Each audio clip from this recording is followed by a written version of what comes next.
Record ৬ কোটি ভারতীয় rupee বা বাংলাদেশি মুদ্রায় প্রায় ৮.৫ কোটি টাকায় দিল্লি ক্যাপিটালসের সাথে মুস্তাফিজুর রহমানের চুক্তি ভেঙে দিলেন সেই ২০০৯ সালে মাশরাফি বিন মুর্তজার গড়া $৪ লাখ পারিশ্রমিকের রেকর্ড। আব্দুর রাজ্জাক, মাশরাফি, আশরাফুল, সাকিব, লিটনদের টপকে বাংলাদেশিদের মধ্যে আইপিএলের দামি খেলোয়াড় দাফিজ। আইপিএলের আগের আসরগুলোতে বাংলাদেশিদের পারিশ্রমিক কেমন ছিল এক নজরে সেগুলোই দেখে নেওয়া যাক। আইপিএলের প্রথম আসর ২০০৮ সালে সুযোগ পান বাংলাদেশের কিংবদন্তি স্পিনার আব্দুর রাজ্জাক। $৫০,০০০ সেই সময় রয়্যাল চ্যালেঞ্জার্স ব্যাঙ্গালোর দলে ভেড়ায় তাকে। এরপরের আসরে দল পান দুই বাংলাদেশি, মাশরাফি বিন মুর্তজা ও মোহাম্মদ আশরাফুল। নিলামে মাশরাফিকে নিয়ে রীতিমতো কারাকারি পড়ে যায়। শেষ পর্যন্ত $৫০,০০০ ভিত্তিমূল্যের মাশরাফিকে $৬ লাখ নিজেদের করে নেয় কলকাতা নাইট রাইডার্স। সেই সময়কার হিসাব করলে বাংলাদেশি মুদ্রায় ৪ কোটি টাকার বেশি হবে। বর্তমান বাজার দর অনুযায়ী ৭ কোটি টাকার বেশি, যেটা ২০২৫-এ মুস্তাফিজুর রহমানের আগে বাংলাদেশি খেলোয়াড়দের মধ্যে আইপিএলের সর্বোচ্চ পারিশ্রমিক ছিল।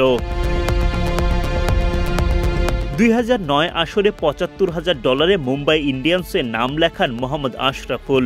মাশরাফি, আশরাফুলদের পর আইপিএলে শুরু সাকিব আল হাসান যুগের। ২০১১ সালে কলকাতা নাইট রাইডার্স দলে ভেড়ায় তাকে। সাকিবের জন্য শাহরুখ খানের দলের খরচা ছিল $৪ লাখ। ২০১২ সালে পুনে ওয়ারিয়র্সে ডাক পান তামিম ইকবাল খান, তার পারিশ্রমিক ছিল $৫০,০০০।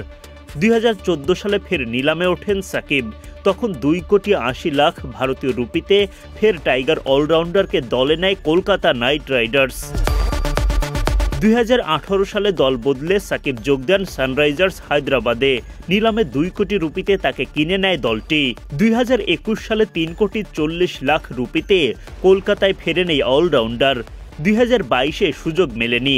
সাকিবের সবশেষ আসরে ২০২৩ সালের নিলামে ১.৫ কোটি রুপি দাম তোলে কলকাতা।